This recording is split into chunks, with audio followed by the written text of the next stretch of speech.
안녕하세요. 국내 대표 에너지 화학 기업이죠. SK이노베이션이 좀 심각한 위기라는 이야기가 많습니다. 네, 그렇죠.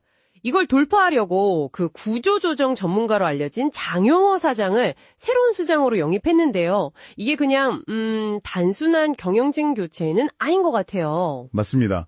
마침 장용호 신임 총괄사장이 최근에 구성원들하고 타운홀 미팅을 가졌는데 그 내용이 저희 오늘 분석 자료입니다. 타운홀 미팅 자료군요. 네. 현재 상황 진단이랑 앞으로 어떻게 하겠다 하는 계획들이 좀 담겨 있습니다. 그래서 오늘은 이 위기의 진짜 원인이 뭘지, 또 살아남기 위해서 어떤 좀 과감한 조치들을 생각하고 있는지 그 핵심을 좀 파헤쳐 보려고 합니다. 좋습니다. 이게 SK이노베이션만의 문제가 아니라 에너지 산업 전체에도 시사하는 바가 클 것 같습니다. 그렇죠. 먼저 위기 진단부터 시작해 볼까요? SK이노베이션이 올해 1분기 실적, 이게 446억 원 영업 손실이었죠. 적자로 돌아섰어요. 네, 숫자로 보면 그렇죠. 근데 이게 그냥 표면적인 숫자 이상의 좀 심각성이 느껴지는 대목인데요. 그렇죠. 근데 장 사장 진단이 좀 흥미롭던데요. 석유화학 불황이다, 전기차 수요가 좀 둔화됐다, 이런 외부 요인 탓만은 아니라고 딱 선을 그었어요. 맞아요. 위기의 본질은 본원적 경쟁력 약화다. 이 내부 문제에 있다고 봤습니다. 외부 탓 안 하고 내부를 본다. 바로 그 점이 중요합니다.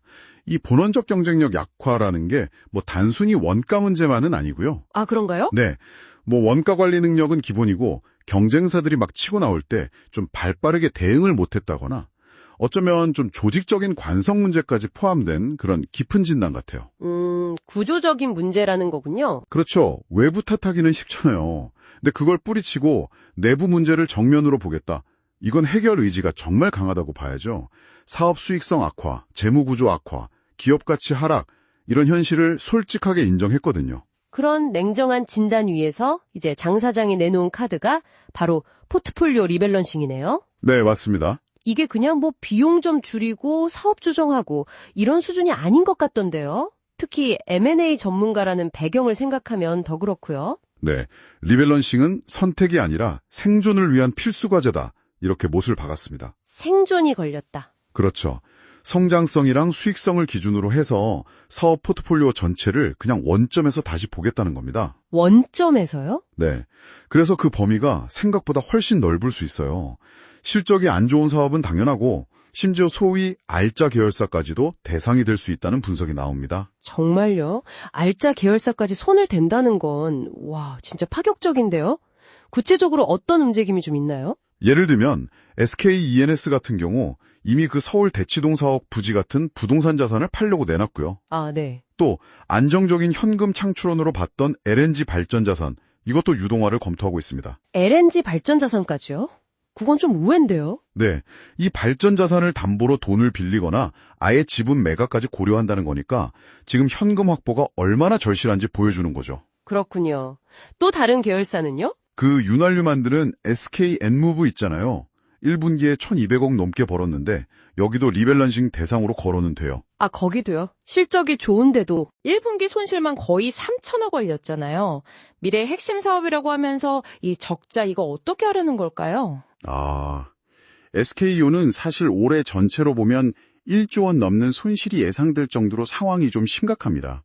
작년 3분기에 잠깐 흑자를 내긴 했는데 그게 이어지질 못했죠. 그렇죠. 반짝 흑자였죠. 그럼에도 장 사장은 SK이온을 글로벌 톱티어로 키우겠다. 이 목표는 다시 한번 확인했습니다. 경쟁력 강화에 집중하겠다는 건데요. 아픈 손가락이지만 포기할 순 없다. 이런 의지군요. 네, 그렇죠. 미래 성장을 위해서는 포기할 수 없는 사업이라는 강력한 의지 표명입니다. 물론 시장에서는 여전히 물음표가 좀 있죠. 그 막대한 투자가 언제쯤 진짜 수익으로 돌아올지, 경쟁은 점점 심해지는데 확실한 우위를 잡을 수 있을지, 이게 관건이죠. 리밸런싱 말고 다른 축도 있었죠? 운영 개선하고 원팀 역량 결집. 특히 운영 개선은 단순 효율화가 아니라 전환, 그러니까 아주 근본적인 변화를 주문했던데요. 맞습니다. 그냥 일하는 방식 자체를 뿌리부터 바꾸라는 요구로 보여요. 단순히 비용 좀 줄이는 걸 넘어서서 사업 운영 시스템 전체를 혁신하라는 의미겠죠. 그렇군요. 그리고 원팀 역량 결집은 당연한 이야기지만 위기 극복하려면 소통 잘하고 신뢰를 바탕으로 조직 전체가 똘똘 뭉쳐야 한다는 그런 메시지고요. 자, 그럼 이 모든 좀 고통스러울 수 있는 과정을 거쳐서 SK이노베이션이 궁극적으로 가고자 하는 미래는 어떤 모습일까요? 장 사장이 초경쟁력을 갖춘 에너지 회사로의 도약, 그리고 에너지 사업의 글로벌 확장, 이걸 비전으로 제시했거든요. 결국 그 비전 달성에 필요한 돈을 마련하고 또 핵심 역량의 회사의 자원을 집중시키려면 지금 이 과감한 구조 조정이 꼭 필요하다, 이런 논리입니다. 아, 연결이 되는군요. 네. 특히 이제 전기화 시대로 가고 있잖아요.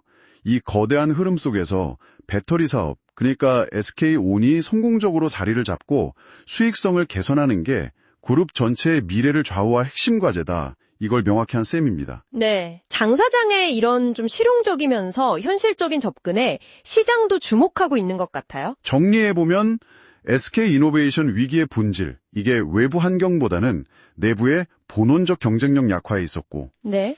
이걸 극복하기 위해서 M&A 전문가 출신 신임 사장이 주도해서 사업 포트폴리오 전체를 재편하는 아주 큰 수술에 들어갔다, 이렇게 볼 수 있겠네요. 네, 맞습니다.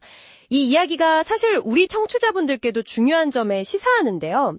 아무리 큰 대기업이라도 시장 변화에 좀 둔감하거나 과거 성공 방식에만 머물러 있으면 순식간에 위기에 빠질 수 있다는 거죠. 정말 냉혹한 현실이네요. 그렇죠.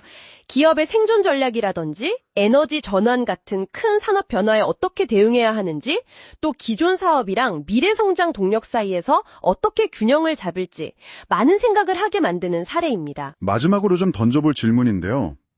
장 사장이 단순한 변화가 아니라 근본적인 전환을 강조했지 않습니까? 네, 그랬죠. 뿌리 깊은 문제 해결은 물론이고 심지어 수익 잘 내는 알짜 사업까지 재검토 대상에 올리는 상황인데, 그렇다면 SK이노베이션이 미래 에너지 환경에서 계속 살아남고 또 번영하기 위해서 궁극적으로 바꿔야 할 기업의 정체성이나 핵심 사업의 본질은 과연 뭘까? 한 번쯤 고민해 보시는 것도 재밌을 것 같습니다.